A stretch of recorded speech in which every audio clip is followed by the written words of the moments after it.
Warning. Pro Tri News is a podcast with different opinions, knowledge, and possibly fake news about triathlon racing. This podcast is for entertainment purposes only, and some stories may be dramatized for comedic effect. Enjoy. Hello and welcome back to another episode of Pro Tri News. I'm your host, Kyle Glass, joined by... I'm going to do our guest first because she said, it's my birthday. The only thing I want to do is the Pro Tri News podcast, and she's back. So, Steph Clutterbuck, welcome back for another episode with us. Hi, thank you. And obviously definitely didn't say that. But, you know, why not celebrate my birthday with a Pro Tri News recording? And the last time you were on, wasn't it Matt's birthday as well? Yes, yeah. So I've done really well at not celebrating birthdays in the last 2 weeks. Well, we got a lot of really good feedback from last time you were on, Steph, so we figured it's probably better to bring you on and gives Talbot an excuse to sit out. So there we go. Well, thanks for having me. Talbot just thinks Steph's a DE&I hire and DE&I is bad, so he's off in protest, I imagine. Mark Matthews, how you doing? Did you train this week? Yeah, I did a bit. I've done something every day. I wouldn't call it structured training as such, but I've been exercising, Kyle. I'm really striving towards that 185 watts average that I'm going to have to push in Roth. And then you're just going to drag me around town. You'll just drag me around town. It'll be all right. I'm still on the zero alcohol beer as well, which is getting old, but you know, all good. I never thought that doing a live show would put you into a rehab. I dug myself quite a hole there, that's for sure. No, it hasn't. And I haven't completely abstained at all. Actually, me and Steph were at a funeral together last week with lots of other people involved in triathlon, and you can't do a wake dry, that's for sure. So It's not been 100%, but it's much better than it was. There you go. And Pat Lemieux. Pat, your household had a good weekend. How you feeling? Yeah, we had a great weekend. More on Gwen's race in Yokohama. It was cool. She was already back, so the race was Friday night here, and she landed Saturday night at 9 p.m. So she was on a plane back after the race, 5.5 hours after she finished. So it was a quick turn, and we were here with the boys this morning, and she came downstairs with all her run clothes on, and I'm like, "What are you doing?" She's like, "I'm going for a run," and I'm like, "How long?" And she's like, pretty long. And she was gone and out running already. And you know, my big achievement for the weekend so far was it was 10:48, so we had 72 minutes before the show, and I needed to go to Costco, so we brought the whole family. I did $600.11 of stuff at Costco. It's already brought back into the house. I got that done in record time. Nice. Pat and then did you do a race yesterday? Did you race this weekend? I did do a race. this weekend as well. How'd that go? It was awesome. It was only probably 2-3 blocks from my house, actually. A nice little criterium. Yeah. And a bunch of dads from the neighborhood came over and cheered me on. So that was really fun. I asked one of them, I was like, did I look like the oldest one out there? And he goes, yeah, and the biggest. I was like, can I just explain Pat's a bit of an asshole for this one comment?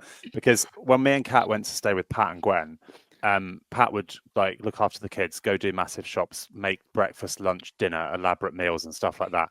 And I just got this slow look from Kat. Like, I was like, this is the new level of expectation, isn't it? What are you doing? My free time my free time's gone drastically downhill since then. Sorry.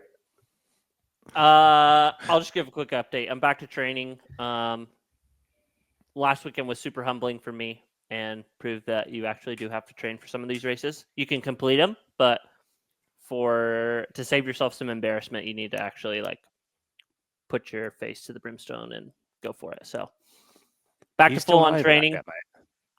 Oh no, I'm over it. Now I'm just motivated. I've been watching David Goggin videos all week, just getting ready. So no more excuses, but there was some good racing this weekend. Which one do you guys want to chat about first? We got to do the big one first. I mean, we got to. There's a bunch of big ones, Pat. No, we know the order. We decided what the order of significance was this weekend. Aix Provence, Yokohama, Challenge Champs, 2 other races no one cares about. Yokohama would be level with Provence if it wasn't the first year of a 4-year Olympic cycle. It's kind of, that's what we've decided. The big one, I don't know if Steph agrees, was Aix Provence or Aix Provence. I think so. And it was an exciting watch this morning. Like, it was very cool to watch it. And I spent a lot of the bike with my eyes closed, watching some of the descents. It was like world tour level, coming off mountains and sending TT bike around corners, and I was terrified. But yeah, it was great. It was really, really cool to watch, and some awesome running. Should I start with the women's race? Let's start with the women's race. Lena Meisner led out the swim again, which was great, but this time she wasn't solo. So there was some of the same swimmers as there were 2 weeks ago in Jesolo, a couple of new ones, but they stuck with her. So don't know if it was because it was a bit of a simpler swim. It was in a lake, so there was no wind, there was no current, there was no waves. But it meant that I got really excited because there was a front pack on the bike. So there's a pack of 6, which is not something we often see in the women's field. So it was great to kind of watch those dynamics play out. But very quickly, Marjolaine Pierre kind of rode through, and she caught up to the group. She took out, like, I think it was 1.5 minutes within the first 30k, and was with the group for a bit and then just kind of disappeared. None of the tracking points were working in the second half of the bike, so we're not really sure kind of how big the gaps got and when they got so big. But yeah, she came off the bike with, I think it was 1 minute 50-ish, and then there was a pack of 4 that came in behind her with Lizzie Rayner, Lena Meisner, Marta Sanchez, and Lisa Patera. And it was a case of who could run fastest. And this was like, the speeds were mind blowing. So I think Marjolaine won with a 1:18, Lizzie was second with a 1:19. Lena came third with a 1:20, Marta Sanchez fourth with a 1:21. And Nikki Bartlett ran through to 5th with a 1:17. So some super fast runs out there. On what wasn't a particularly fast run course, right? No. Like, I know the men's times we're going to go into are truly disgusting as well, but it's a rolling, twisty, turny, bit of gravel, bit of ups and downs. Yeah, really impressive. I listened back to see if we mentioned Marjolaine at all last week, because I was worried we just kind of glossed over because she had some bad results. But luckily Talbot caught us and mentioned Marjolaine. Otherwise, we kind of had the rest turn up. I thought that was really impressive from her, especially on home field, right? Like, and she hasn't particularly raced great at the 70.3 distance. Most of her best work has been at the long distance stuff. Whenever she won, was at Portugal and then was 4th in Nice. Yeah, so she won Portugal 70.3 in 2021 with an awesome performance, and I know that because I raced the full the day before and we watched it, and I was like, how is this woman running with her hair down? Like, I don't understand. Mine would be a bird's nest. So that that was amazing. And yeah, I think it's been a couple of years where she's probably focused on the long distance, maybe to the detriment of the half, but clearly her partnership with Reece Charles Barkley is working really, really well. So yeah, she's also had stress fractures in that time and some quite serious injuries as well. And now she's sporting a whole bunch of new sponsors. Last year she was kind of under sponsored. She didn't really have much going on. Now she's rocking the Feed. She's rocking Canyon. She's kind of she looks like a big name, fully kitted out athlete, and did the business with it as well. Great from Lizzie Rayner, who Carl kind of talked up last week a little bit, to take second. This is like another good result for her. Lena Meisner. Now, I don't really get it, because she's had some really, really fast standalone half marathon, I think, at one point. She's very, very good at the short distance. Is this just an example of it's not actually that easy to step up? Yeah, I would say so. I just think too, there's still just like a learning curve, right? So you can even see these like potential athletes that have an initial pop, some immediate success, and then they kind of keep like actually just doing the training and absorb it, and it slows them down a little bit. So who knows? Maybe the demands of the course ultimately just like impeded her run a little bit more than what we saw in her last race. So look, I mean, she's still on the podium. And so I don't think we should be over analyzing it too much, but I would have thought she would have been a little bit more competitive towards the front end. Fair. Is there, so either one of these three, I don't believe any of them have a T100 contract. Is it someone that you guys, either one of these three, Lizzie, Marjolaine, or Lena, would you guys like to see them racing at that competitive T100 level, or do you think 70.3 is like more their bread and butter? Has Marjolaine made a statement on if she's going to be going for the Ironman Pro Series? I've not seen a statement saying she's after the Pro Series. No, I know. No, I don't know. I don't think so. I presume she wants to go to Kona. Yeah, I think after last year with the T100, I seem to remember a post going out saying that she found the series quite hard. And obviously this is a different series, but there are still similar demands with the level of travel and stuff. So maybe a decision was made to just go for Kona and pick up Pro Series. Like if you can come in the top 50 and not fully commit yourself to the series, it's a nice extra bonus, but not sure either way, really. Yeah. Yep. And going back to your question, Kyle, I would love to see both Lizzie and Lena, and Marjolaine, but Lizzie and Lena race at T100. Lizzie lives locally to me, so it would just be so fab to see her out on the T100 course. And I think her development on the bike in the last 12 months has been absolutely amazing, which means that she'd be very competitive at that distance now. Yeah. Which would be so great. I agree, and I also think they're both what the T100 need. They're good swimmers that also ride well. What you don't want is these wild cards that are instantly irrelevant. They are only relevant as a number on the start line. The bad swimmers that get there, you just never see them again. And what is the point? Whereas both those two kind of make that race more competitive by filling those front slots, and I think that's exactly what the T100 need. It's almost like I wanted to leave this as a hot take, but like just because we're saying it, I feel like if you're getting a wild card for these T100 races and you're outside of the top 10, I feel like they should just be like, thanks for coming, but we're going to have to move on, and you probably won't get a wild card again this season. Maybe next year, but you probably need to do some other races. I know what you mean. Like if you're rolling, that there are some that are racing again in San Francisco that have done T100 races and they've almost been lapped out in previous wildcard appearances. And what's the point? Now I know they've got to fill the slots, but yeah. So anyway, should we move on to the men's race? Yeah. Go ahead, Mark. So the men's race kicked off, as you would expect, pretty hefty swim group coming out. No massive gaps in the sort of main contenders. But very quickly, the kind of canyon riding ex-pro cyclist Ruben Zapunkte got to work on the bike and just drilled a massive gap. He like completely ripped the legs off it with a 2:03.51, which if you watch the course is obscene. The climbing was just absolutely outrageous on it. The descending, it was technical, all sorts of stuff going on. Behind it was a little bit more interesting because there was definitely a split, and the main kind of fallout of the split was Pierre Lecour ended up in the second group.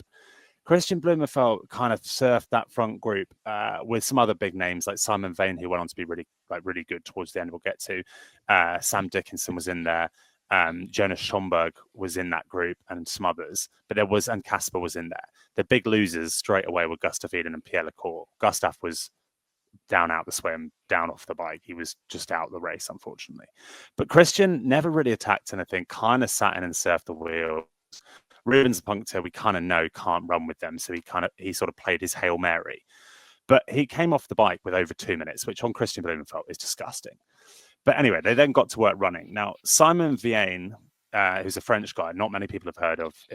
I've only ever seen his name and results, don't know much about him. Really took on the run, and Christian just kind of surfed his heels a bit. And it was really impressive to see this young lad like putting the hurt down. And then throughout the run, Christian sort of sat there, and it was I couldn't really work out what was going on until Casper Storns then appeared. So Casper Storns got up into that front group, and I wonder whether Christian was not pushing the pace until teammate Casper got there, because it was like Casper got there. Jonas Schomburg had basically run up to them and then blew his doors off getting there and went backwards again. But Casper got to them, and within half a K, Christian just took off. And I mean, it was ridiculous, wasn't it? Like, he was like, right, I'm bored of this. We're only running 1:08 pace. And he just went into full sprint mode for like 5K. And I don't know what I was watching. The Simon Vianen got the result of his life to come in third place. Casper Storms kind of did the job in the end of the race, got second. So a lovely Norwegian 1-2 would have been perfect if Gustav was third. But actually, Simon Vianen was brilliant all day. And then Dickinson actually got the better of kind of Pierre Lecour as they ended up sort of together for a while. And Pierre Lecour got fifth in the end. Pierre Lecour was actually only ran 1 second slower than Casper Storms and like 5 seconds slower than Blumenfeld. So they were by far the best three runners. But honestly, KB was in a league of his own. Come the end, he won by over 30 seconds, and he was just full tilt sprinting. Do you think that was just because he had that new white bike that finally looks awesome? KB. Yeah, white bikes just look amazing. So I feel like he just had a couple extra watts this weekend because of that. But no, in all seriousness, that was a statement that we probably would have seen something very similar to in Oceanside. And now to even back that up and throw down, because I thought he'd be a little bit more fatigued. Shame on me for not picking him last week, but I thought he would have been holding a little bit of more Texas fatigue. But like Mark said, it's like, dude, the guy's back putting in 25, 30-hour weeks, like straight into it.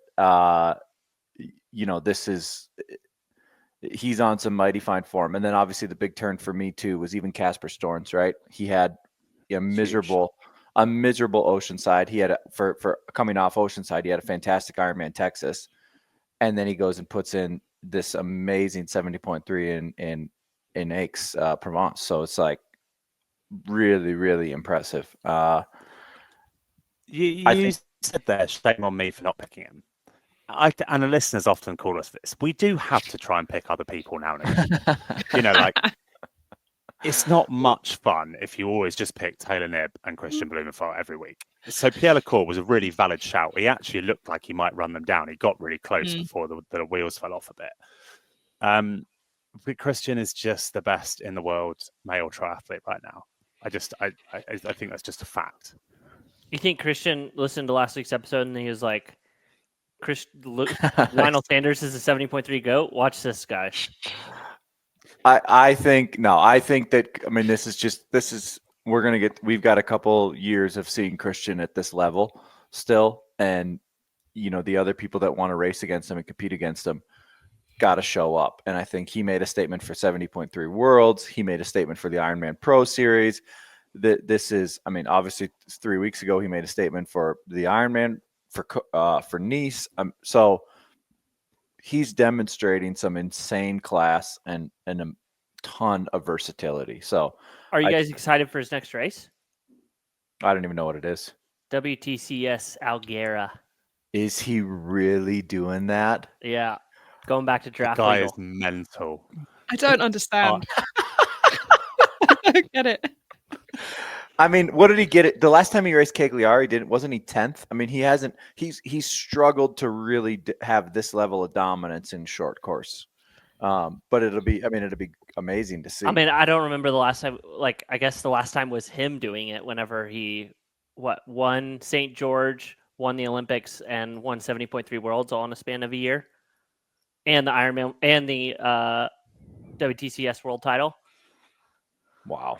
So this is a lot. That's the last time we saw him racing all three good. So I guess we'll see, but we can get into more about talking about Yokohama and whatnot. That's incredible. No, I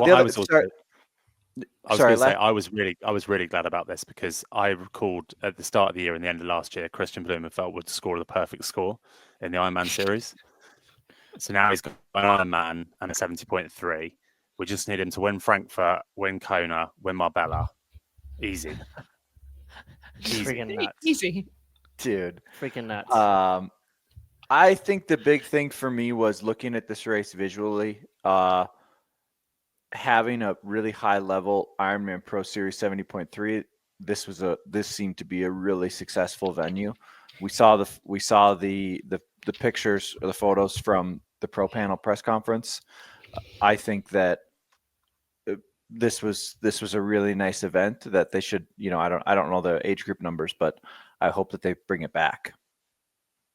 It's been, I think it was PDA for a while or whatever, and then now they've renamed it. But point to point race, France just loves triathlon, I think, is the bottom line.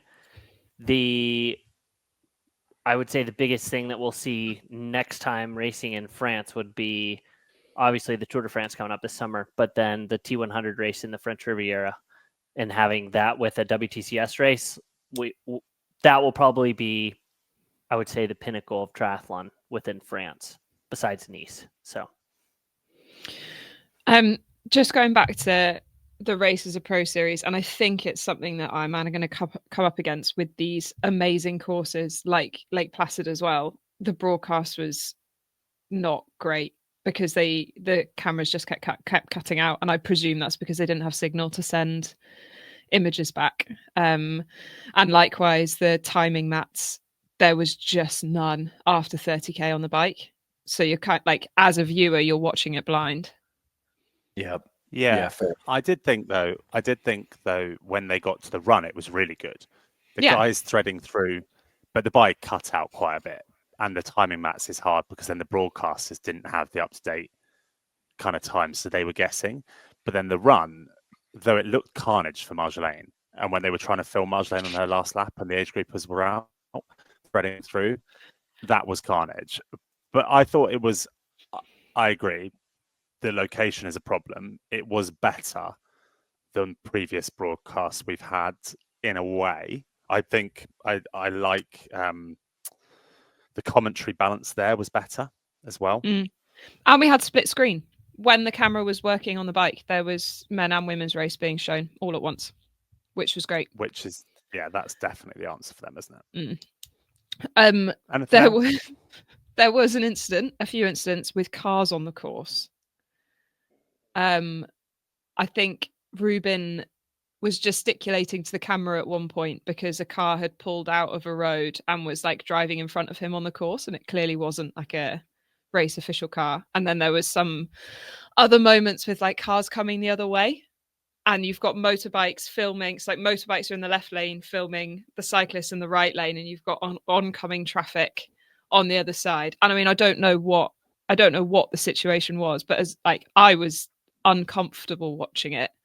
And I'm not sure if that, because we saw it in Nice as well with people driving on the course. I don't know if it was like it was closed and they were doing it anyway or what. But yeah, that I think that was something that I noticed. I agree, because it happened in Nice and we've seen it in other French races. I think it's something, I think the French public are just quite stubborn, and they're also quite rural. So if they live in a house, that the race courses, their drive comes onto the race course, and they need to go to Carrefour to get the croissants.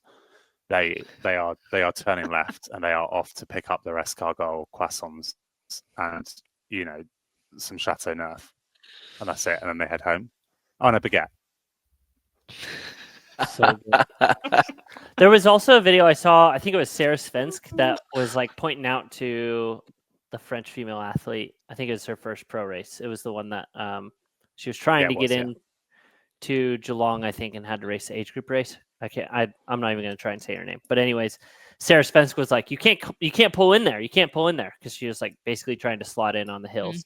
I know that there was a little bit of back and forth on that. What's kind of your guys' thoughts?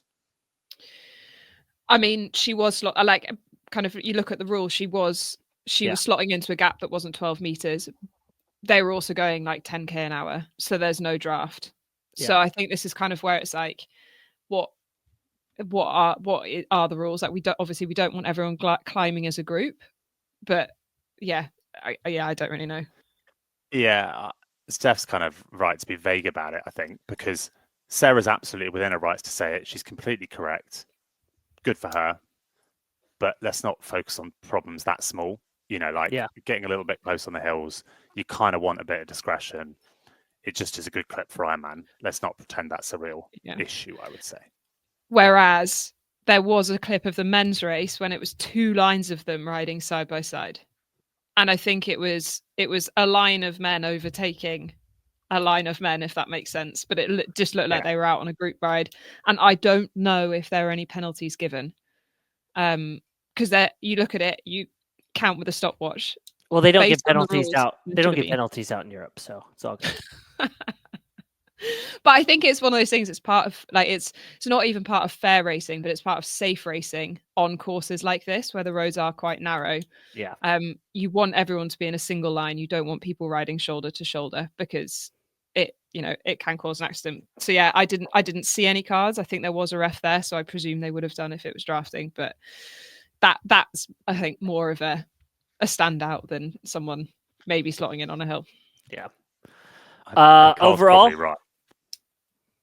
I mean, I'm just Trespian. speaking facts. Every time the European people come race in North America, they're like, they always get a penalty, and they're like, I've never got a penalty before, and I was like, yeah, it's because they don't give them out where you race. That is probably true. In the same way, it's true to say, no one runs sub 10 in North America, sub 110. Both things are true. We got a couple that do, but they just don't swim or bike well enough. So No, that's me being facetious. Actually, European panel. I mean, look at the worst in Barcelona. Absolutely terrible. Complete draft fest. Joke race. European refs do seem to be a bit laissez-faire about waving the card. Yeah. So all that to say, good race in France. The next Pro Series race will be in 2 weeks' time in Hamburg. So Pro Series is shaping out pretty good. Yeah, it's really soon, isn't That's it? why you love it, mate. Feels very soon to be doing another Ironman. Oh man. The other big race that happened this weekend, we're going to get into Yokohama. Pat, you want to take it?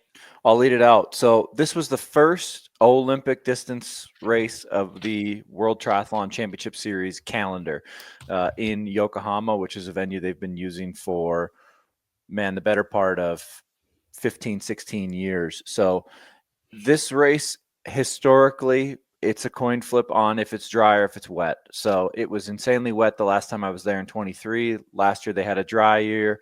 This year it was complete. It was planned and forecasted to be complete deluge, and that's exactly what the race got. So they cut out one section of the course that's got some cobblestones in it that, frankly, in my opinion, shouldn't be included in any race that they do anyway. So I thought that it was fine.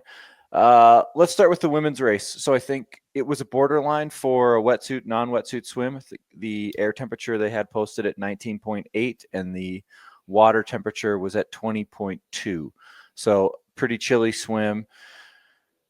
I think you had a group of what ended up being roughly 30 women total on the bike. I think the big thing early on for me was that we didn't see Cassandra Beaugrand push the swim like she normally does. She was actually, I think, just inside the top 10 when she came out after lap 2. And that, obviously signaled, I think, that she was having a really terrible bike until her crash. So big favorites that ended up missing that front group were Cassandra Beaugrand, last year's winner Leonie Perriot, and Laura Lindemann. All missed that front group of what came in to be 31. Jean Lahair on the bike, I thought rode incredibly well. She was in the top. I mean, she was really on the front the majority of the time. There was a bunch of attack attempts from the Austrian athlete Fusinger. Those were given the wind and the, I don't know, I think just the aggression that the pack had. Those didn't really end up going anywhere, and so it came in to be a run. And Jean Lahair was first in and first out, and ended up just running away with the thing. So, you had Beth Potter, who was running in 5th the majority of the race, the first 5K. And on lap 3, she really made a big acceleration and ended up moving into 2nd place. The other Abu Dhabi's winner, Lisa Turch, just seemed to have a great run, but faded in that final K with Beth Potter. And then we'll give an honorable mention to my wife in 4th place. Did your roommate crushed it? Yeah. So super, super proud of Gwen. That was a nice result for her in this 2.0 era that she's in. And I think, just wanted to say thank you to you guys on the show who've been supportive of her and all the fans that have been supportive of her as well. So I think she really wanted to podium.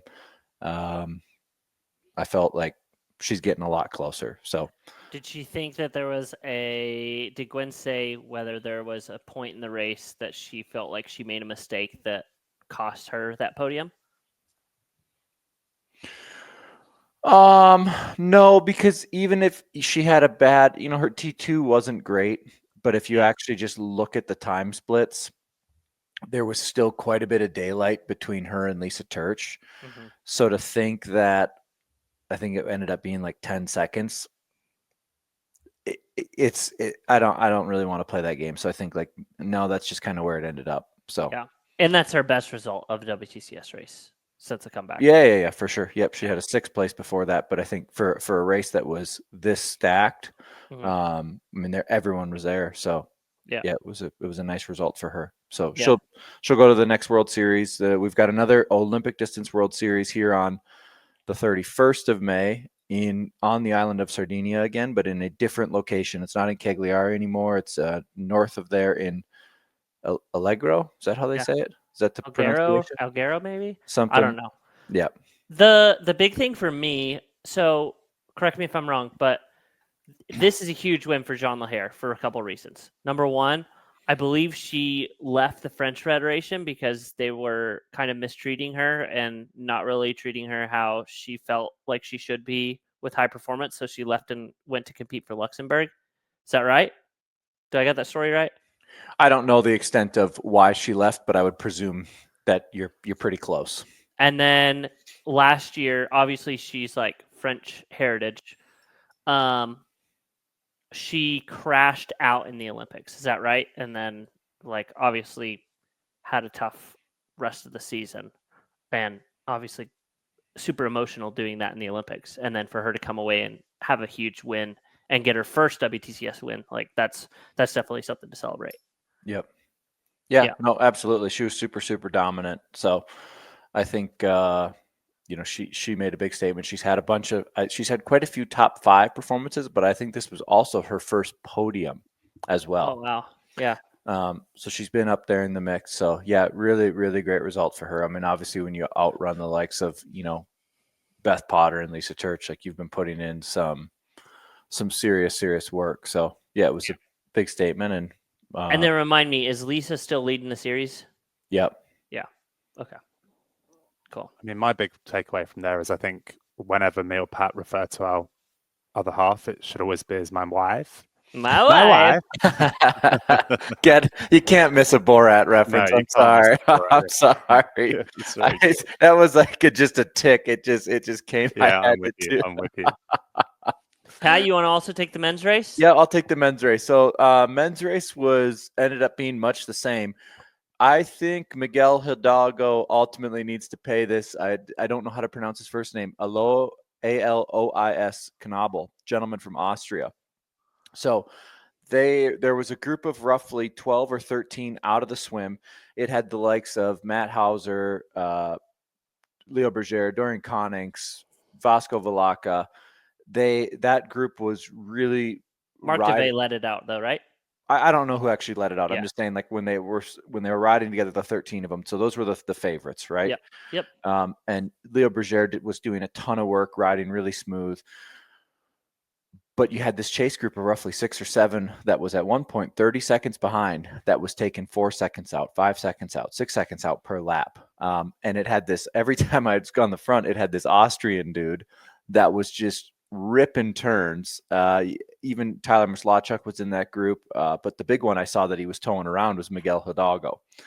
And I'm like, I know that name. I don't know this kid that's on the front. I'm like, this is going to go well for Miguel. Yeah. And ultimately it did. So they towed up to that group that roughly ended up being 20, 22, and they rode away. Ultimately you had Matt Hauser run away with the win. I think that we were all pretty confident that he was going to be in great form after what we saw in Abu Dhabi, but it has been, roughly 100 days since that race. But he made a huge statement for the series now. So looking at him, but Vasco looked great, and then Miguel Hidalgo ran well into third. So yeah, I thought it was just The only one that surprised me, I guess, I know that Leo Berger and Dorian Connix finished 4th and 5th. I thought we were going to see them just factor a little bit more and a little bit later into the race. So that was probably my only surprise there. So it's tough for me to look at what happened in both the men and the women's race in Yokohama and try and sort what's going to happen at the next World Series, which is also an Olympic distance here, in just a quick 2-week turnaround. So everybody had a big travel to Yokohama. Everybody's got a big travel home. Getting to the island of Sardinia isn't necessarily challenging, but it's a multi-stop trip pretty much wherever you're from. So I think it'll be really interesting. Yeah. Is there, from the men's race, does this seem now with Hayden Wild out of the mix, does it seem like Matt Hauser's kind of series to lose? Certainly right now. Yeah, but I think, when you go, and I don't have the points table, the table up in front of me, but the way that the points sort out for World Series stuff, like, we always know that it gets left late to the grand final. Right. And we've seen people go from 1st to 5th. We've seen people jump from 3rd to 1st. There's always big shakeups in the grand final. So we can't say that either of these series on the male or the female side is run away with, whether Matt Hauser or Lisa Turch. There's still a ton of racing left, and some really hard venues that we have coming up. Yeah. And then lastly, and then we'll move on to some other short or middle distance races. With this being the first real hit out for a lot of folks post-Olympics, do you feel like this Olympic cycle is as exciting? Do you feel like it's like they're going to go through some growing pains over the next season or so? We're not into it yet. It doesn't feel like we're into an Olympic cycle, because this is just like a holding year almost, I feel like. Yep. Well, I'm just saying, like, as of right now, do any of these either characters or races excite you at all to want to tune in? Here's what I'm going to say about the series. I loved the broadcast. We talk about that World Triathlon does the broadcast really well, but their on the ground commentator that they had, Doug Gray, who works for World Triathlon. I loved that on the ground reporting that he was doing. Yeah, that was awesome. Back to Trevor and Helen at home. I thought that was awesome. Yeah. Here's the other thing. What does the Triathlon Live subscription cost? It's like $30 or $40. $30. No commercials. So how nice was it to watch a 2-hour broadcast, no commercials? It made me think, how much would I pay to do an Ironman broadcast with no commercials? How much would you pay? I'd pay $100. I mean, and I think about it because I've got my HBO Max that I use for all the bike racing. Then I've got Flow Sports that I also use for all the bike racing. I think what is HBO Max? $50-$60 a year. I get no commercials during those broadcasts. And then on Flow Sports, I think it's 120 or 130. Same thing, no commercials. So I've knocked the Triathlon Live broadcast in the past because I still am not at peace that there's like a bar to get into it. It makes this sport is so niche anyway. And when you're making friction to get in to watch it, it's tough. But once you've paid the $30 and then you get in and the broadcast is amazing, you can go back and watch the races immediately after they're done. And there's no commercials. And you know what? I think the commentary is pretty good. It's tough not to look at that and go, I think that Ironman should really assess this and go, is this a model that we should do? Yeah, and I mean, I looked on YouTube earlier. There were 9,000 people on YouTube watching Aix-Provence at one point. Like, they are getting more and more numbers for this Pro Series, and suddenly that does become a little bit viable. Speaking of another broadcast that was on this morning, we had the Challenge Champs. It's kind of lost a little bit of its status with the Pro Series, but there's $100,000 on the line, so it's not chump change. It's a big tier race. There was $25,000 in Lanza and something similar in Chattanooga, so it's way above those. The broadcast is always good. Now, the weather didn't help them. It was miserable, wet, cold, raining. They had to cut the swim to a 750 because they followed World Triathlon rules very diligently, which I think the athletes were glad to get a swim, but glad not to freeze to death in there as well. And I'll start off because we're on to the broadcast. Belinda Granger is the best commentator in middle and long distance triathlon. 1,000%. Agreed. Oh, hey, and I know Belinda listens, and she does appreciate the feedback. And the reason is she knows all the athletes. She recognizes them instantly. She knows what they've been up to, where they've been, what their racing is. She has a massive binder. She does the research. She understands the concept of the race dynamics because she's done it herself. It actually makes it very much more enjoyable to watch with Belinda on. The race itself, we'll go through it pretty quickly. But the men's race, the highlight for me was Christian Hogenhaug on a flat bike course, just saying, nah, I am off. And boy, did he go. Christian Hogenhaug. So we've got Freddie Funk in the race. We've got some other super bikers in the race. Comes into transition with a 2:32 lead off a flat bike course, having just ripped the legs off of it. Freddie Funk kind of towed that group into second. And then there was a few other names in there, like Butters out of Germany, Rappo from Estonia, who ended up taking second place in a bit of a sprint finish. Will Draper was further down out of that group, but they ran themselves up. And Kieran Linders was 5 minutes down off the bike, but he then took third place. Highlights Christian Hogenhaug, who Steph knows, we all know, a lovely guy. He's had some bad luck, some whatever else, but it is so good to see him take the tape because he's had a lot of thirds, a lot of fourths. But in the end, he looked comfy and he won it by almost 2 minutes. The finish was brilliant, though, because it was between Henry Rappo, who kind of got a gap and then hang on for second. But then Kieran Linders was being run down by Will Draper, and second, third, and fourth all crossed the line within about 4 seconds of each other into a pile. Takeaways from the men's race for me: Kieran Linders is in good shape. I mean, unlucky to have a crash in Texas that took him out the race, but we can see him coming to Frankfurt, and we'll see him in Nice. I'm sure he has really grown into a very, very good athlete. Anything else on the men's, Steph? Before. No, other than it's always a shame when the swim shortened because it changes the dynamics for especially the front end of the race. But it was just awesome to see Christian come through and win. And his post on Instagram was very emotional. So yeah, big shout out. We don't get to win that often, most of us. And so it feels good when you do. And it's also really nice to see nice people do well, isn't it? I will say I'm a big fan of Christian, his work in the tech side of stuff. So if you want to look at someone that's put a lot of thought into everything they do on the bike, where their kit is, what the position's like, have a look at Christian. He knows what he's doing in that front as well. And I know we've got lots of tech nerds that listen here.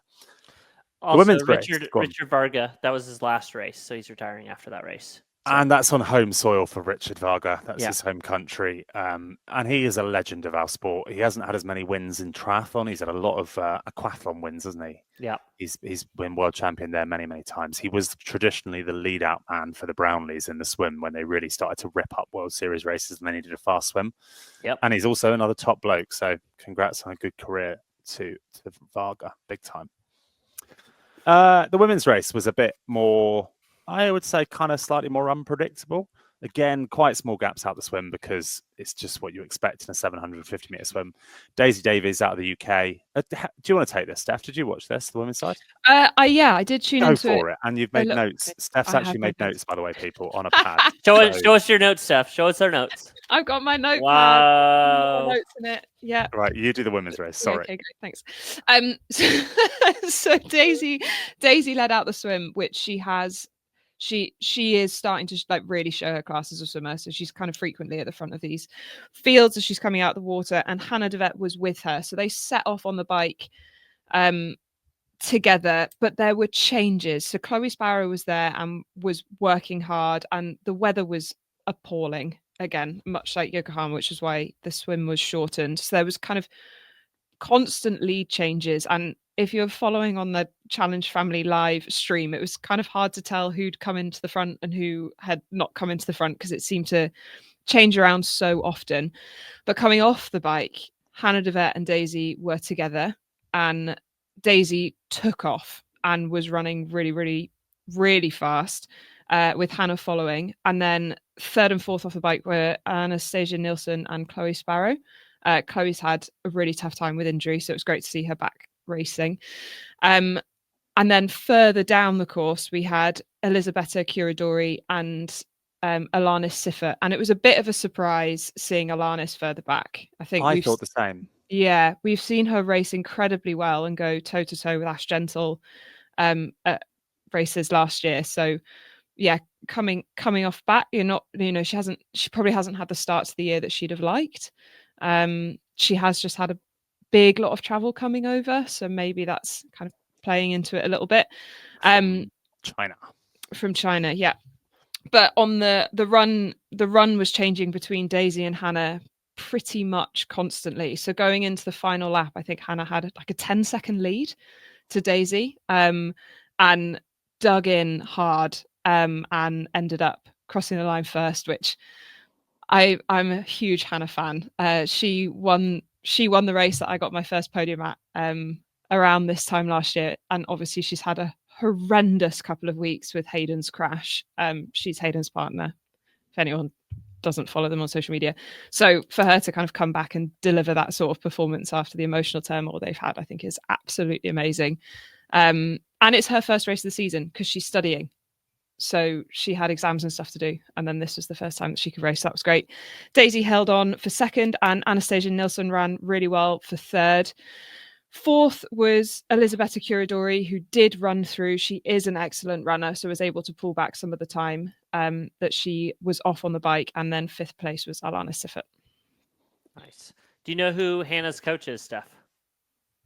Hayden Wild. It's Hayden. Yeah, I was going to say it's Hayden. I had no idea, and he's been sending me like rehab videos every day. And then I was like, "Great race for Hannah," and he was like, "Yeah, not bad. It's her new coach seemed to know what he's doing." And I was like, "New coach? Who's her new coach?" And he goes, "It's me." And I'm like, "Oh, okay." The biggest achievement for her is putting up with Hayden day in, Amen. day out. Amen to that. That has got to be That's a full-time job. That's a full-time 100%. She flew all the way. She flew to Japan after his accident, and then flew back, and then goes and wins this race. That's huge. Oh yeah, and a good payday as well for her. Yeah. So deserved. Yeah, very deserved. That's the challenge champ. It's a good race. I hope it stays on. I hope it keeps. If it keeps 100,000, it will keep getting decent fields. It's just hard for athletes chasing these series to fit it in, but it's always worth a swipe to take 25,000 or whatever the win is. Yeah. The other race that happened this weekend, we're super excited. Lucy Charles Barclay won Lanzarote, which means she validated, which means we will be seeing her in Kona. Obviously, there's going to be a lot of racing between now and then that she's going to be doing, but the big one will be watching her race again in Kona. So super excited about that. If you want to listen to the recap from Chattanooga, there's a new podcast that just started. It's called Pro Duathlon News, and you can go and listen to that wherever you listen to your podcasts. Moving on to the topic of the week. Mark, you want to tell us about it? Kyle, we're on episode 220. That was your best joke ever. That was your best joke to date. Oh, that's a bit unfair. He's had better jokes than that. And I'm just killing time whilst I quickly get up the show notes that Kyle. Did you make show notes this week? All right, here's the deal. The last couple weeks, everyone's been like, we need to be more organized. We need to do this. And I'm like, guys, we're 220 episodes into this. Have you guys ever looked at the show notes that I've done every single week for the last 4 years? No. It ruins the fun. And so today, before we recorded, Pat's like asking questions and stuff, and I'm like, it's in the show notes. And then someone asked another question. I'm like, it's in the show notes. And then Talbot pipes in on something, and I was like, hey, it's in the show notes. Yeah, he was twitchy. But I've just found the show notes. These are good, by the way. First time looking at those, eh, Mark? Right. Topic of the week is, does different equipment and brands give people an advantage? And what if everyone had the same swim, bike, and run gear? And we can unpick this a bit and Pat can help us with like sponsors. So the cost benefit of like taking a sponsor if the kit's worse, and where there are areas you might want to do that or not. And do we really think there is actually that much difference in kit? Go on. I mean, yeah, where do we want to start with this? I mean, do we just go swim, bike, and run? I mean, do we try and, I think, because I mean, my opinion, Steph, please correct me if I'm wrong, because you're a way better swimmer than I am. It seems that is the understatement of the year, by the way. I think we should race. We'll put this. Okay, that's right. But I would say that on the swim side, I don't hear a lot of noise around. People aren't doing their own custom developments they might have a custom wetsuit fit, but they're not doing, they're not going and getting, there's not a tailor that they can get the wetsuit fitted to, or a swim skin that they can really do anything that's like anywhere close to what's happening with the bike, for instance. And it seems that there's not a wetsuit that's leading in the sense that the way that we saw everybody using Alpha Flies 4 years ago, right? There's a pretty equal and even distribution to the swim side of it. Do you think I'm correct there? Yeah, I think so. A lot of the swim is how it feels on the individual athlete. So therefore, everyone has a different opinion about what is best and what is fastest. I think there's a few innovations, I suppose, on like wetsuit thickness or kind of areas of buoyancy and or disruption of fluid dynamics, which it just goes so far above my head. But I think fundamentally, if you have a wetsuit that fits you and fits you well, and you can breathe properly and you can move your shoulders properly, that's probably most of the gain that you're going to make anyway, rather than, oh, it lifts my ankles half a centimeter higher. Whereas, yeah, the bike, I'm going to say not all bikes are equal, and that Ventum's are the fastest. Obviously, up until about 6 months ago, Steph, you'd have been laughed off this podcast. But somehow Ventum have managed to buy their way into Kyle. What bike is he riding? Oh yeah, he's got a free Ventum. Yeah, I'd agree on the swim front. I don't think there's massive differences. Some athletes, if you are a particularly well-supported athlete, you might be able to say, I'm just not taking that sponsorship because I hate their goggles. Find me a different one to an agent. But only the best athletes really have that flexibility to drop a financial payment because they don't really like the goggle. So I think wetsuits is kind of like, can you get the sponsor?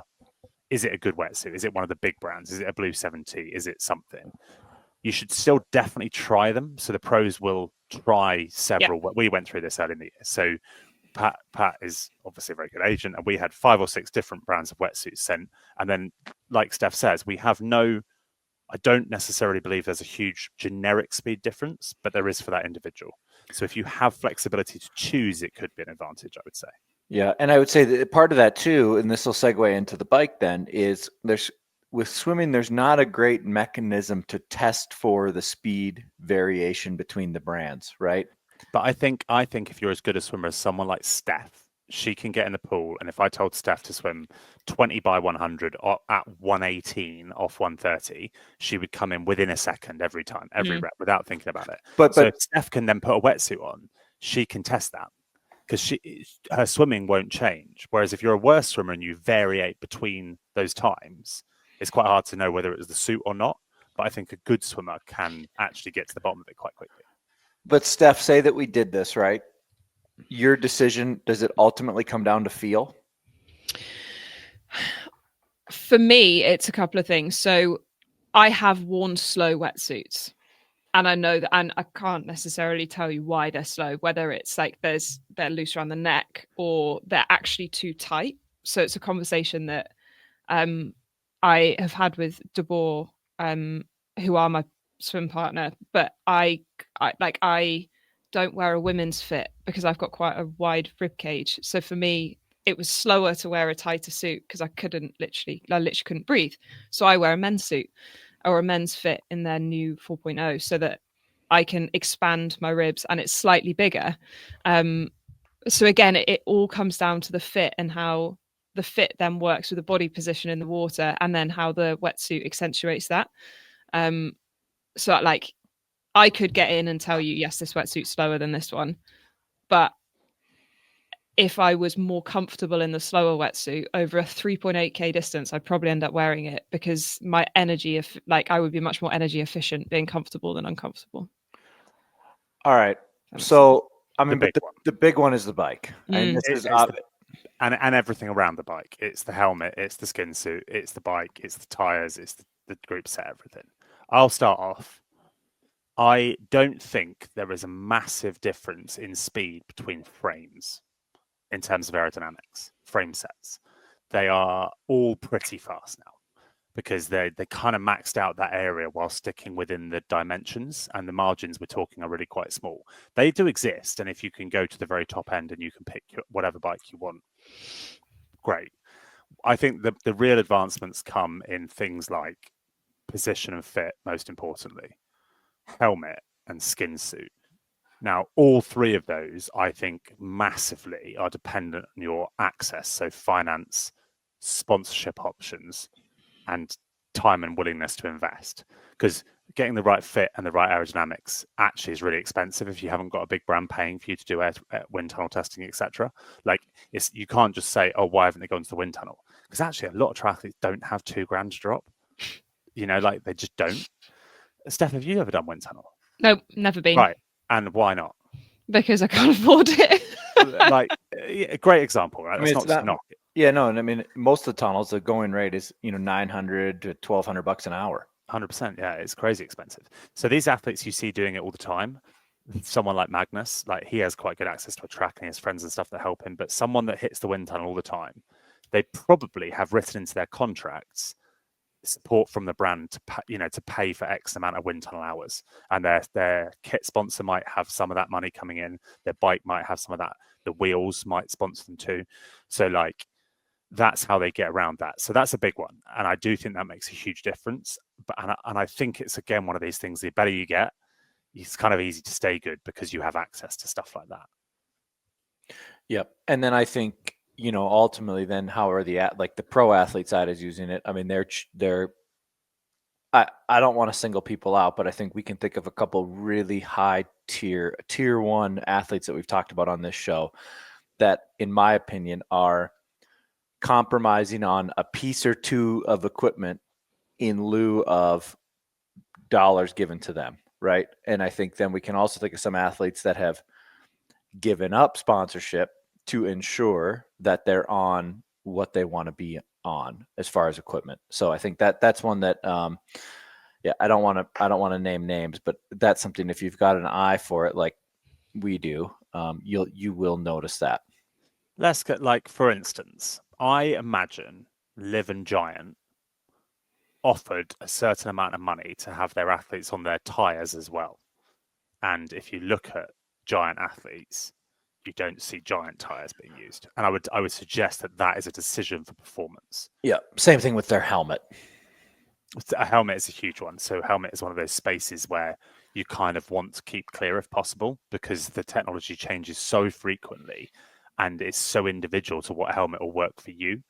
But again, how do you really know? Well, at the moment, you can just copy people because everyone's suddenly wearing the same, the same helmet, which I can't believe that this particular brand has made the fastest helmet, but they have.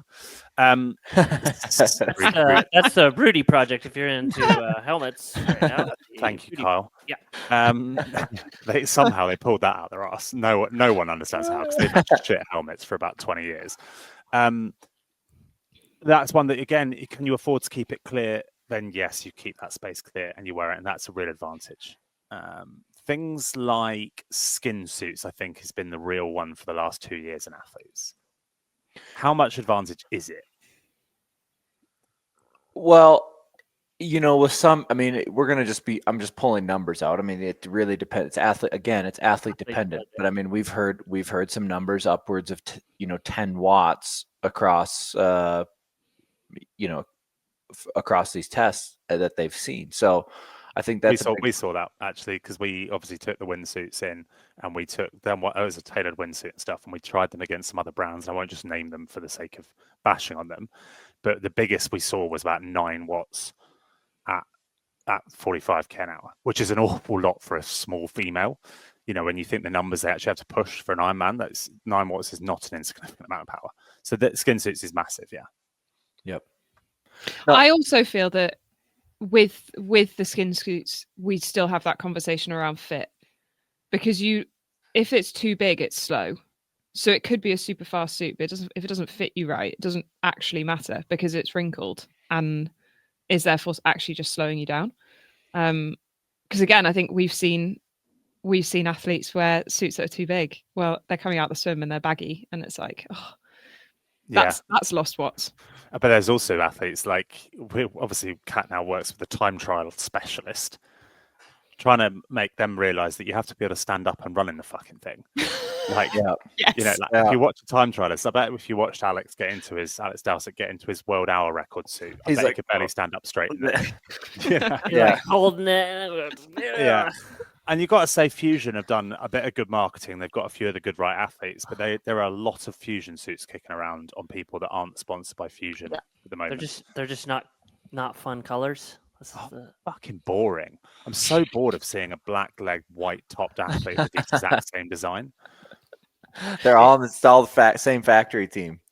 What? Okay, so then let's do a quick lap on shoes, and then I want to ask the question of like where does it go from here? What when we have this conversation in 2 years, what do we expect to see? But shoes for me has been one that's been really interesting to observe, basically since the Alpha Flies came out, right?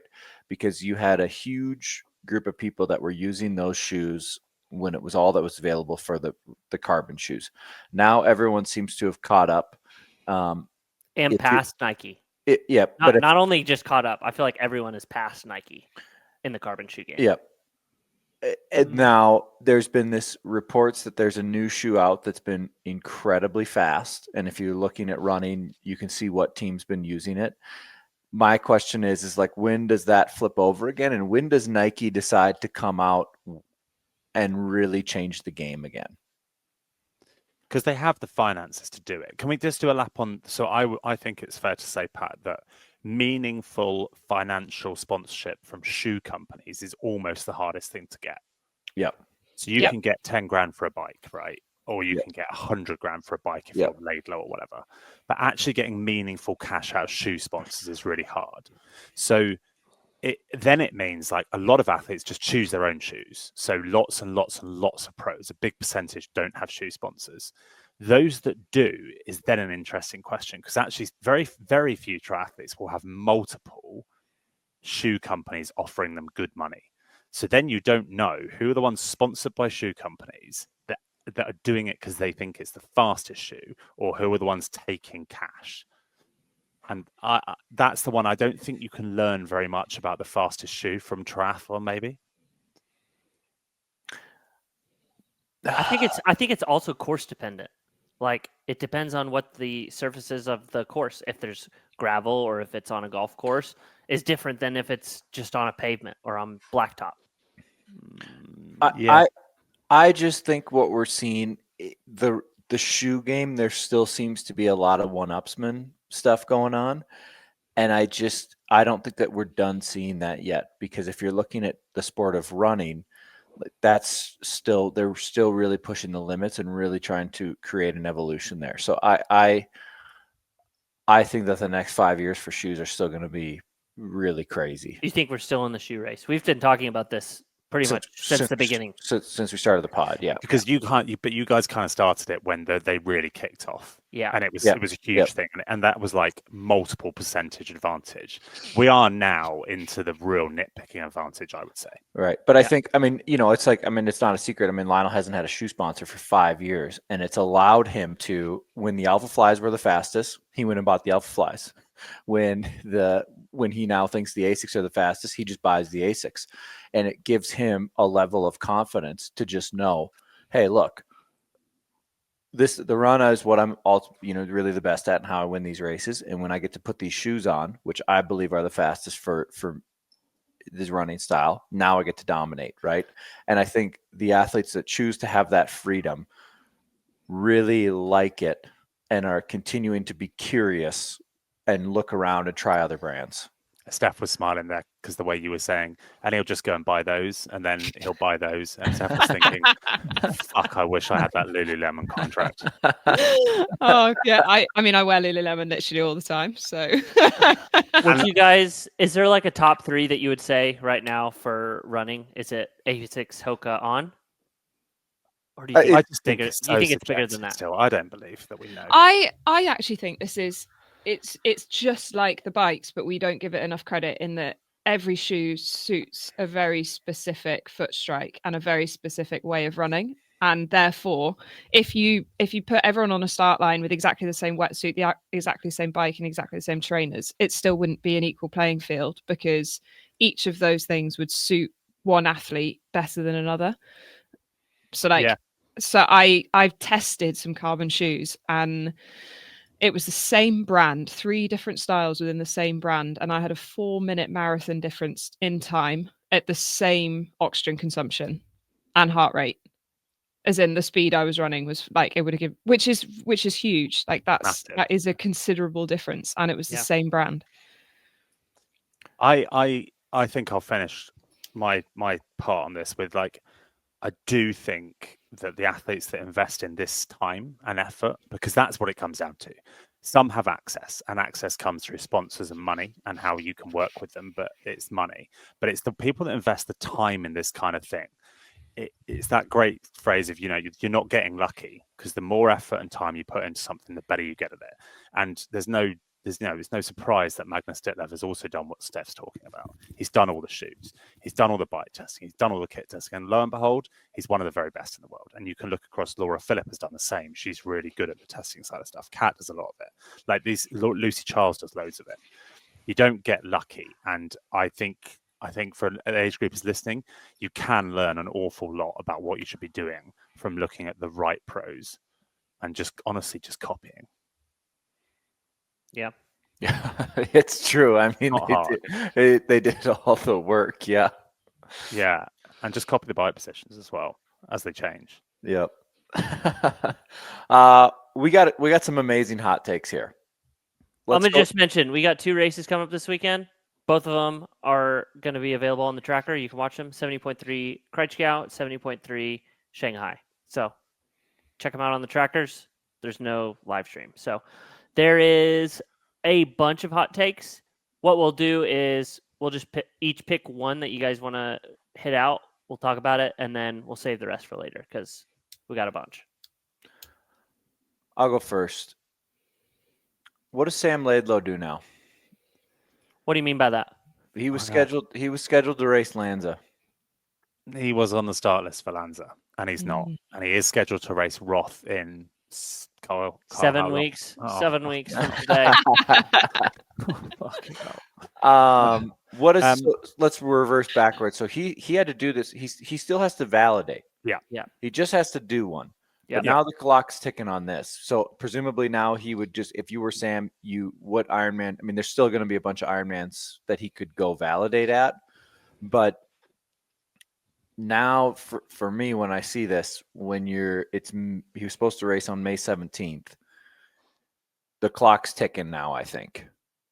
It's big time ticking, because actually, there aren't huge numbers of races, Ironman full distance races left. Now, like he could do Les Sables, but that's right before Roth, isn't it? Right before Roth. Les Sables is a women only race. Oh shit, yeah, women pro. I mean, so he could do Austria June 15th. Yeah. He could do Frankfurt the week before Roth. He could do. Oh my god, he could do Leeds. He could do Leeds. He could do Placid. Okay, he's got some. Ironman Brazil, which is in a couple of weeks, and then the last one for the men qualifying would be Copenhagen. The thing is, right, he's rocky right now. Clearly, he's getting back to fitness. Best case scenario, he's getting back to fitness.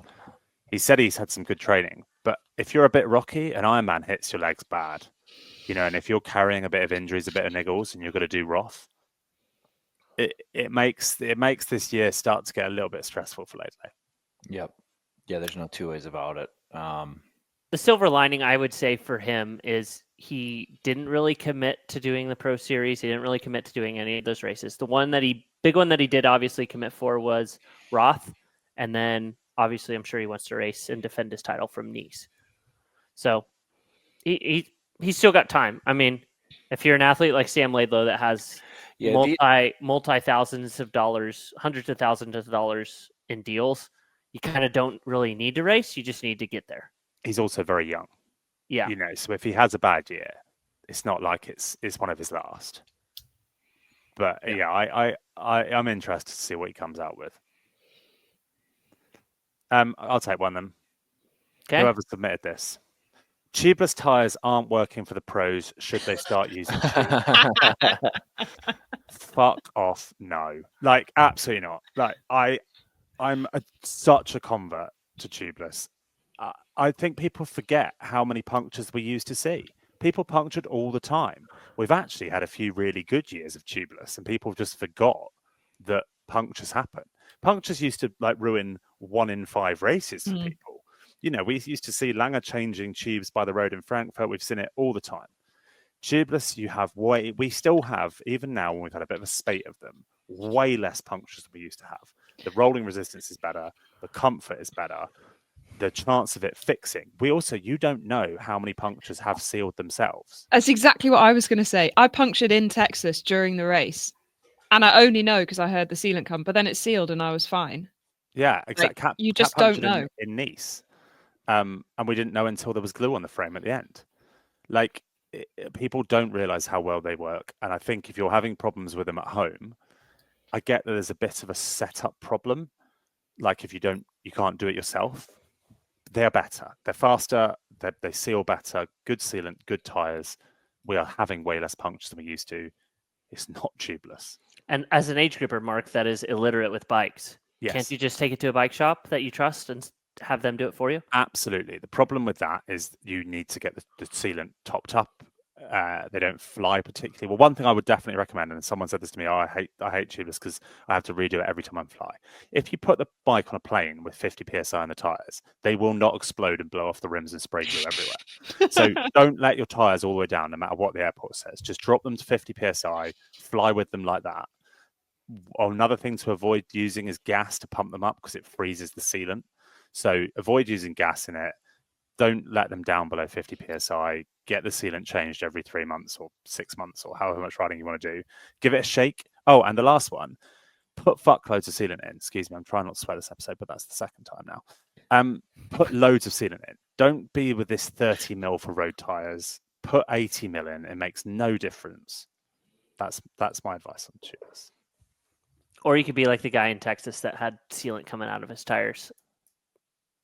That went by me and it was like, is there a mechanic here? And I was like, you don't want to ask me. I can promise you that. I have no idea what's going on. You got milk coming out of your tires. That's not good. I do know that. Go on, who's got another one? Steph, you want to take a hot take? Yes. Yeah, it was one that was Americans not coming to Europe and Europeans not going to America, which I think is a fascinating conversation because they are still, even with the Pro Series, they're kind of existing as two separate circuits. And I'd love to see a little bit more being a European that went to America for a month.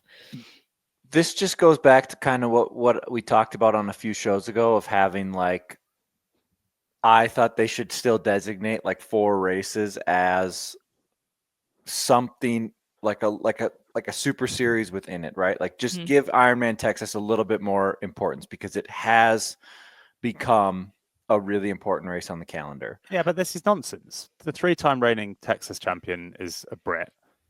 It was a Norwegian this year. It was a German last year. Like so the Europeans go there, and when they turn up, they spank them. Or 70.3s, Lionel wins because he's the greatest 70.3 athlete of all time. I'm not bashing on that. But Europeans go to America. Yeah, well then that solves that. So maybe it wasn't. Was it It was a bad take. No, there's a trend. There is a trend. There's a trend. Absolutely right. And it's just because why would you? Like Steph can race every weekend if she wants in Europe or nearby, and Jackie Herring can race every weekend in America if she wants. Why would they fly across the world? Yeah. We'll just wait till World Champs. That's the reason why it's called World Championship. Yeah, the same as the Super Bowl, the World Championships. Same as the NBA Finals, exactly. I do think it is super exciting whenever you do have like people come from Europe or some Americans will go and they'll spend a summer in Europe. Jackie Herring in Hamburg last year. Yeah, like it's great. That's great. There's no reason why. Back for a long time, American comes over and spanks the European like Ironman championships. Yeah. Excellent. So, but yeah, it's just to travel people. It's all. Hopefully, we see more of that. What do you think, Steph? Yeah, I think having done like I loved it, but it's and I flew to the States a couple of times last year for single races. But when you're flying over for 5 days, it's huge. So, like, it's a 10-hour flight wherever you're going to, and you've got 6 hours of time difference. And then it's not so bad when you go over to race because you just don't get on to race time. You keep getting up at 3 o'clock in the morning, and then race morning's great. But then when you come home, the impact, like the knock-on impact on your training, is then huge because you're recovering from jet lag as well as recovering from Ironman or a race and a race. So yeah, it's something that needs to be planned strategically, and it's not quite like me hopping on a plane for 2 hours to Germany to do an Ironman with 1 hour time difference. Yeah, that's fair. And it's not about the races. Like the races in America are great. Oh, they're amazing. Yeah, Europeans like going to America. It's Yeah. always fun. And I don't think there's anything wrong with the races in Europe. You maybe get a bit more depth in some of the fields, but that's just because there's more nations and more concentrated triathletes. It's not actually anything real. I will take the hot take that is, what do we do next with 70.3 North American Championship? For the last many years, it's been in St. George. There was 1 year, I believe it was 2 years ago maybe, that it was in Chattanooga. And you have probably like 8 to 10 locations in North America that could host 70.3 Worlds. This is something that I've been talking with multiple pros, age group friends about, things like that.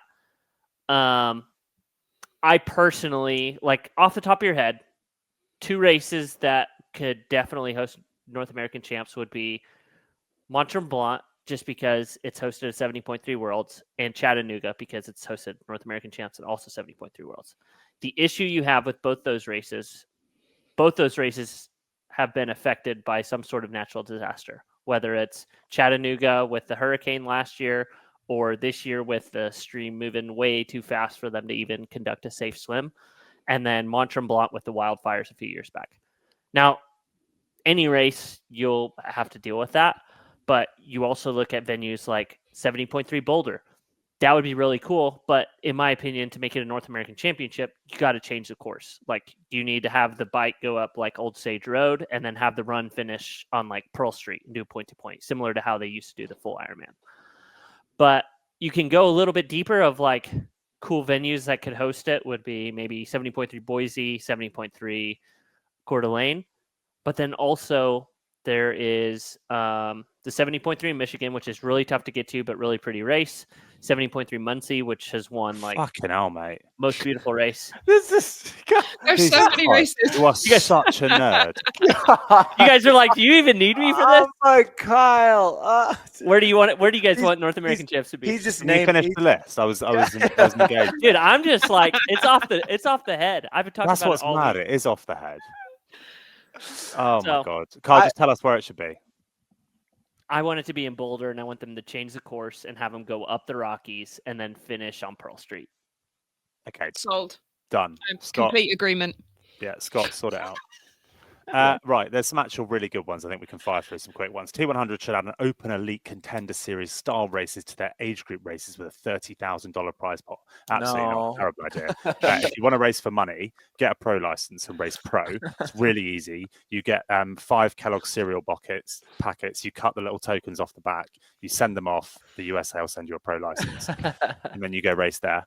I'm glad you said that, Mark. I'm about torched with all of the pro male athletes that we have. It's a lot of pros. So no, age group races shouldn't get money because it's no longer an age group race. It's a pro race. Why do we hate Sam Long? None of us hate Sam Long. Sam is a lovely guy. He is so much fun. He's really genuine and kind. And you talk to Sam and he'll ask about you, something that you didn't even know. Why does he know? He's the same for everyone. Steph, have you met Sam? Not properly, but he gave an amazing speech at Chattanooga last year after he won, and I was like, "Yeah, this guy's cool. Right. He's a really nice guy." He's a really nice guy. We all love Sam Long. I think we bash him a bit because we just don't know what he's up to a lot of the time. Is he going to do this? Should he be doing that? And he's really interesting, so we talk about him a lot. Pat, is that fair? No, you nailed it. No, I'm Sam and I bounced a bunch of phone calls and messages back and forth this year about a bunch of different stuff. I think he just makes it, unfortunately for him, he's just so forward facing in the sport, and you can look at, I'll call it some of his maybe decisions that we wouldn't all agree with through our own experiences, and so it makes it easy to poke holes in his planning. So I think, what's he doing he's doing like 6 races in the next 8 weeks. I don't think that's a great idea. I wouldn't advise that, but that's what he wants to do. So I'm going to say it's a terrible idea, and he's going to win a handful of them, and he's going to do not great at a bunch of them, and that's just Sam. Sam's the man. Done. What's the best on draft at Mark's local pub? Currently drinking 0% alcohol beer. Hate myself for it, so I'm not going to answer that one today. I'll let you know next week. Should Pro Series points get deducted for DNFs? And I'll wrap this in with should get fined or you should get fined for disqualifications or DNFs. I kind of disagree with both. I find it annoying as well. Disqualification is a punishment in itself. You went there to win a load of money and to do your sponsors proud. That's the punishment. DNF is a much lesser crime than putting yourself on the start list and pulling off last minute. I would rather see a points deduction or penalties for future entries on failing to start rather than failing to finish. Because how do you police that? People going down with heat exhaustion, they get fined. Yeah, and we the DNF thing. I'll say no. That's one thing. We haven't seen a problem with that. There have been instances, especially on the World Triathlon side, where athletes will hold their nation spot and then withdraw very, very late. That has a negative consequence for somebody else. So that I feel like World Triathlon has put in some mechanisms in place to combat that. On the Ironman side, we haven't really had to see that yet because ultimately, we fell victim to this because there was a lot of races that were full, but then ultimately when race day comes, they're not even close to full. So it ends up being, it's been a non-issue, I would say, so far on the Ironman side. Honestly, as a fan, if it annoys you, vote with your follows, vote with your likes. Unfollow the athlete, don't like their stuff, ignore what they do. I'm not a fan of people that just continuously fail to make start lines and make excuses and stuff like that. And that's the only real tool I have to vent that frustration. And I think listeners and followers can just do the same thing. Yeah, and I want to just give a clearer position on this. Should Pro Series points be deducted for DNF? I think the answer is no, because effectively now, if you go to a Pro Series race and you don't finish it, that penalty alone is super harsh. And I think that we've seen now, especially on the Ironman side, if you didn't finish, if you were Kieran Linders and you crashed in Texas, the Ironman series is basically gone for you because you put in so much prep to get ready for that one event. You don't really have the chance, because you've got to score 3 Ironmans, you don't really have the chance to go and make it up anywhere. And one really good 17.3. Otherwise, you're doing 2 and then 17.3 worlds. Mm-hmm. Yeah, and I think as well, we got shown last year with Patrick Langer a little bit. He ran into bad performances in 70.3s and still came second in the series. Magnus Ditlev runs all the way to the finish line in St. George because those points still might work for him.